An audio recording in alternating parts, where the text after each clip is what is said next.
வஸ்தன் கிளம்பி போயிட்டானா? கதவை நெருங்குகையில் ரவி கேட்க, மாதங்கி அவர் ஒரு சலிப்புடன் ஆம் என்று தலையை அசைத்தார். இப்படி நடந்ததுன்னு சொல்லக்கூட இல்லை. சரி, நடுராத்திரிக்கு மேலதான் வந்தா. இருந்தாலும் காத்தால எழுந்து நம்ம கிட்ட சொல்லிட்டு தானே அவன் ஆபீஸ் போயிருக்கணும். அப்படி என்ன அவனுக்கு துரோகம் பண்ணிட்டோம்? என்னவோ நம்மையும் மீறி நடந்த ஒண்ணுக்கு. மது, அவனை பொறுத்தவரை அவனோட வாழ்க்கையில 2 தடவை விளையாடிட்டோம் இல்லையா? விடுமா, இனிமேல் எல்லாம் சரியாகும். அவனே தானே இப்போ இந்த பொண்ணை கல்யாணம் பண்ணிட்டு வந்திருக்கா. பார்ப்போம். சரி போ, அந்த பொண்ணை தனியா விடாதே. ஒரு பெரும் மூச்சுடன் அவரை பார்த்து விட்டு திரும்ப அப்பொழுதுதான் தைலாவிடம் தாமரை சொல்வது ஸ்பஷ்டமாக இருவர் காதிலும் விழ சங்கடமாக ஒருவரை ஒருவர் பார்த்தனர். மது, ஃபர்ஸ்ட் அந்த பொண்ணுக்கு தேவையானதையெல்லாம் பார்த்து வாங்கி கொடுத்துட்டு தான் நாம ஏற்காடு கிளம்புறோம். நீ இன்னைக்கே அவ கையில கொஞ்சம் பணத்தையும். அவர் முடிக்கும் முன்னே மாட்டேன் என்று தலையை ஆட்டிய மாதங்கி, இல்ல ரவி, இருக்கட்டும். மஸ்தனோட பொண்டாட்டி அவ. இப்ப நாமே பார்த்து எல்லாம் பண்ணிட்டா அவனுக்கு ரொம்பவே சௌகரியமா போகும். இருக்கட்டும், அவனுக்கே செக் வைக்கிறேன். அவன் பொண்டாட்டிய அவனே கவனிக்கட்டும். இது நாள் வர அவனை ரொம்பவே விட்டாச்சு. அவன் கட்டிய கயிறை அவனே அவளிடம் இழுத்துண்டு வரும். அதை வச்சே அவனை சரி பண்ணிடலாங்கிற நம்பிக்கை வந்தாச்சு. ஏற்காட்டில் இருவருடன் படித்த நண்பர்கள் குடும்பத்துடன் ஒவ்வொரு வருடமும் 2 வாரம் தங்குவது வழக்கம். வீட்டுக்கு வாகனங்களுக்கு தேவையான கண்ணாடிகளை தயாரிக்கும் தொழிலில் செய்து கொண்டிருந்த ரவிச்சந்திரன் நண்பர்களுடனான தனிப்பட்ட நட்பை தொழில்முறையாகவும் மாற்ற உதவிற்று. இந்த வருடாந்திர ஏற்காடு சந்திப்பு அங்கே ஹாலில் தாமரை அப்படி சொல்லவும் தைலா சட்டன்னு சிரித்து விட்டாள். சின்னம்மா, நான் குழந்தையே வாங்க கையை நீட்டினேன். வீட்டில் இருக்கிறவங்களுக்கு எல்லாம் ஆரத்தி எடுக்கிறதுக்கு காசு கொடுக்கணும்னு இல்லை. ஓ அப்படியா? கங்கை சின்னசாமியிடமிருந்து ஒரு 100 ரூபாயாவது கறந்து கொண்டுதான் அங்கிருந்து நகர்வதை இவள் கண்டிருக்கிறாள். இந்தாங்க. அவளுக்கும் கை வலித்தது. அதைவிட தன்னையா இந்த அம்மா சின்னம்மா என்று கூப்பிட்டது.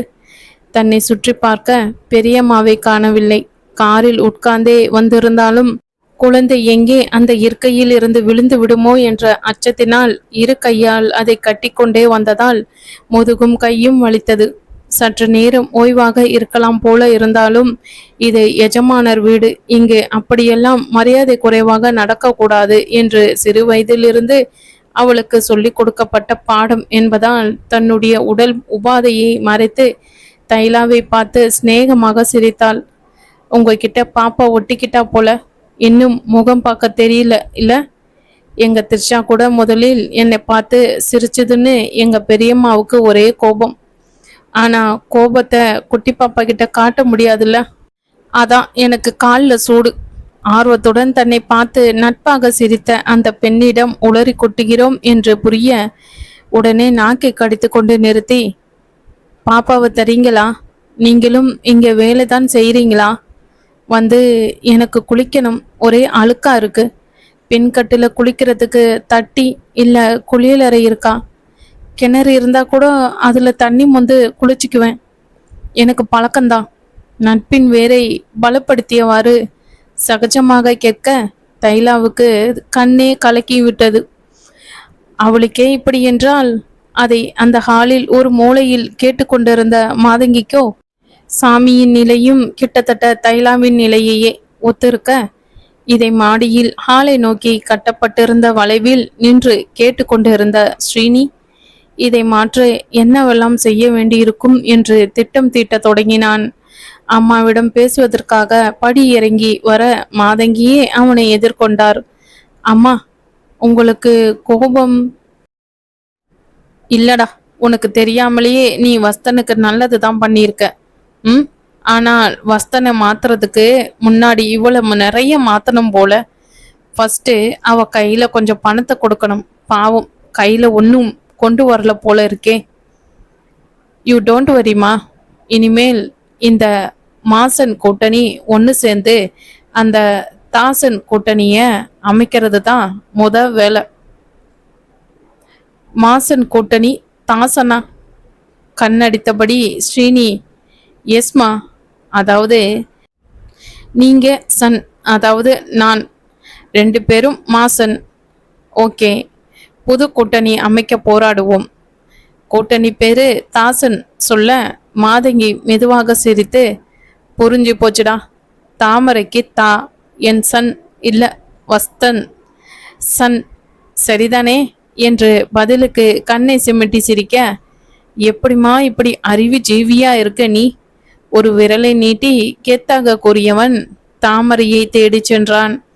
மாதங்கி அவனுக்கு முன்னால் சென்று, தைலா, இப்போதைக்கு மாடியில் இருக்கிற அந்த கெஸ்ட் ரூமுக்கு தாமரையை கூட்டிட்டு போ என்று சொல்ல ஸ்ரீனி ஷபாஸ் என்று வில்லத்தனமாக சிரித்தான். வஸ்தனின் அறைக்கு அடுத்ததாக இருந்த அந்த கெஸ்ட் ரூமுக்கு வஸ்தனின் அறையில் இருந்தே செல்ல ஒரு கதவும் இருந்தது. தன் அறையை பார்த்த தாமரைக்கு மயக்கம் வந்தது. அவளுக்கென ஒரு பெரிய கட்டில், கண்ணாடி வைத்த மேசை. கழுக்கன்று சிரித்தாள் அவள்.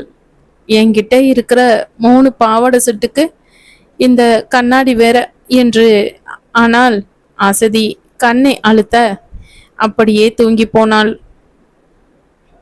மாதங்கி வஸ்தனை 12 மணி வாக்கில் அழைத்தார். என்னம்மா? கடுங்கோபத்தில் இருந்தான் மகன். பின்ன காலையில் வேறு நேரத்தை வீணாக்கி விட்டார்களே. இல்லப்பா, என்ன இருந்தாலும் புதுசா கல்யாணம் ஆனவங்க ஒன்னா சேர்ந்து ஃபர்ஸ்ட் டைம் சாப்பிடணும்னு அப்பாவுக்கு ஆசை. இப்போ வர முடியாதுன்னு தெரியும். ராத்திரி எங்களுக்கு ஒரு ரிசப்ஷன் இருக்கு. நாங்க தாமரையை கூட்டிட்டு போயிட்டு லேட்டாக தான் வருவோம். அதான் நீ இன்னைக்கு நைட்டு சீக்கிரம் வர வேண்டாம்னு சொல்ல தான் கூப்பிட்டேன். என்ன? பின் அம்மா சொன்னது உரைக்க, ஆமாம்மா, சாரி, இப்போ நிச்சயமா முடியாது. ராத்திரி உங்களோட சேர்ந்து சாப்பிடலாம்னு நினைச்சேன். மென்றே இழுத்தவனுக்கு தன்மேலேயே கோபம் வந்தது. புரிகிறது வஸ்தா, இன்னொரு நாள் பார்த்துக்கலாம், பாய் என்று சொல்லி போனை வைத்துவிட்டு எதிரில் இருந்த சீனியிடம் லெட்ஸ் தி கேம் பிகின் சொல்ல ஸ்ரீனி ஆர்வத்தில் அம்மாவின் கன்னத்தை பிடித்து கிள்ளினான். பேசிவிட்டு போனை அணைத்த வஸ்தனால் வேலையில் கவனத்தை செலுத்த முடியவில்லை. என்ன ஆச்சு உனக்கு? அவன் கட்டணும்னா கட்டிட்டு போடான்னு விட்டு இருக்கணும். அட்லீஸ்ட் அவனை 2 அறை கொடுத்து அங்க இருந்து இழுத்துட்டு வந்திருக்கணும். அதை விட்டுட்டு எந்த யோசனையும் இல்லாம ஸ்ரீனி கையில இருந்த திருமாங்கல்யம், நோ, அந்த கயிறை நானே ஏன் அவ கழுத்துல கட்டுனேன்? நான் தான் கட்டினேனா? அந்த பைத்தியத்துக்கு எங்க போச்சு புத்தி? அப்படியே வா நிப்பா. எவன் வேணும்னாலும் கட்டிடணும்னு கொக்கு மாதிரி கழுத்தை நீட்டுவாளா? எவனை கல்யாணம் பண்ணிக்கலாம்னு அலையறா கேசோ. நினைத்தவுடன் உள்ளம் குறுகுறுத்து அவனை வெக்கமுறை செய்தது. பாவம், ரொம்பவே சின்ன பெண்ணா இருக்கா. என்ன, ஒரு 16-17 வயசு? Oh my god, 16, 17? ஆமாண்டா, அது தமிழ்ல சொன்னாலும் ஆங்கிலத்துல சொன்னாலும் அதேதான். அவ்வளவு சின்ன பொண்ணு கழுத்துல நான், அடடா, திருப்பி திருப்பி அதுக்கே வரனே. எழுந்து குறுக்கும் நெருக்கமாக நடக்க ஆரம்பிக்க அவனுடைய காரியதரிசி ஏஞ்சல் கதவை தட்டிவிட்டு உள்ளே நுழைந்தாள். ஸ்ரீ வெளிநாட்டில் படித்திருந்ததால் முதலில் இருந்தே அவனை பெயர் சொல்லி அழைக்க சொல்லி இருந்தான். உங்க evening meeting got cancelled. Mister Ramanan ஆஃபீஸ்ல இருந்து இப்போ ஃபோன் வந்தது. வாட்? ஓ, ஓகே, அப்போ நீ 5 மணிக்கே கிளம்பிடு. ஸ்ரீ, இப்போதான் இந்த மீட்டிங் இல்லையே. உங்க டேட் ஃப்ரெண்ட் ப்ரொடியூஸ் பண்ணிய படம் இன்னைக்கு ப்ரிவ்யூ ஷோ இருக்கே, போகலாமா? இன்விடேஷன் கூட எடுத்து வச்சிருக்கேன். ஆர்வத்தை குரலில் அடக்கி வாசித்தாள். அவளுக்கு ஸ்ரீமேல் எப்பொழுதும் ஒரு கண். அவன் வாழ்வில் நடந்த துயரம் ஒருவாறாக தெரியும். அடுத்த மிஸ்ஸஸ் ஸ்ரீவஸ்தன் ஏன் தானாக இருக்கக்கூடாது என்ற எண்ணம் அவள் மனதில் விழ காரணம் அவளுடைய தந்தையின் போதனை. எப்படி இருந்தாலும் அலுவலகத்தில் அவனுக்கு எல்லாமுமாக நீ இருக்கிறாய். அவன் வீட்டுக்கு பெரும்பாலும் இரவு நேரம் கழித்தே செல்கிறான். நீயும் அவனுடனே வேலை வேலை என்று ஓடாய் தேய்கிறாய். அதனால் நீ அவனையே திருமணம் செய்து கொள்வதுதான் இருவருக்குமே நல்லது என்று உபதேசித்தார். கூடிய சீக்கிரம் அவனுக்கு தான் இன்றியமையாதவளாக போய்விடுவோம் என்ற கனவு இன்று கேட்டதும் அந்த எண்ணத்தில்தான். ஆனால் வஸ்தன் அவள் சொன்னதை சரியாக கேட்கவில்லை. கேட்டிருந்தாலும் அதற்கு முக்கியத்துவம் கொடுக்கவில்லை. இங்கே என் வாழ்க்கையே ஒரு சினிமா மாதிரி இருக்கு, இதுல இன்னொரு சினிமா பார்க்கணுமா? மேலும் இரவு முழுவதும் கார் ஓட்டி வந்ததால் களைப்பு வேறு. கண்ணை மூடி இதையெல்லாம் தூக்கத்தில் மறக்கலாம் என்றால் யா இன்னைக்கு சாயந்தரம் தான் ஆத்துல யாருமே இருக்க போறது இல்லையே. டின்னர்னா ஒரு 6:30க்கு கிளம்பிடுவா. பட் இந்த ஸ்ரீனி கை பரபரவன தம்பியின் நம்பரை அழைத்தது. ஸ்ரீனி, இன்னைக்கு ஈவினிங் ஒரு ப்ரிவ்யூ ஷோ இருக்கு, போறியா?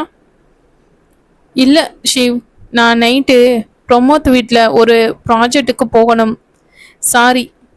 ஹோ, நீ ஏன் லோட்டஸை மறந்துட்ட? அம்மா அவளை போயிட்டு அப்படியே டின்னருக்கும் போக போறேன்னு 5 மணிக்கே புடவை கடைக்கு அழைச்சிட்டு சொன்னான். தட் ரிமைண்ட்ஸ் மீ, உன் பொண்டாட்டி கையில் ஒரு 5 பைசா கூட கொடுக்க முடியாத கஞ்சனா இருக்கியே. இன்னைக்கு காத்தால நம்ம தைலாக்கு ஆரத்தி எடுத்ததும் கொடுக்க கூட நம்ம லோட்டஸ் கையில் துட்டு இல்லை. அண்ணா, காசு பணம் துட்டு மணி மணி அது உங்ககிட்ட மட்டும் இருந்தால் போராது. உன்னை நம்பி வந்த இல்லை இல்லை என்னை நம்புன்னு சொல்லாமல் சொல்லி கூட்டிட்டு வந்தவகிட்டையும் இருக்கணும். இல்லைனா நீ கொடுக்கணும், சொல்லிட்டேன். அப்புறம் உன் பாடு. ஃபோனை வைத்த ஸ்ரீனி விசில் அடித்தவாறே முதலில் தூக்கம் என்று முடிவெடுத்து அப்படியே கட்டிலில் விழுந்தான். எரிச்சலில் ஃபோனை தூக்கி டேபிளில் எறிய ஏஞ்சல் 2 அடி பின்னால் நகர்ந்தாள். எதற்கு இவ்வளோ கோபம்?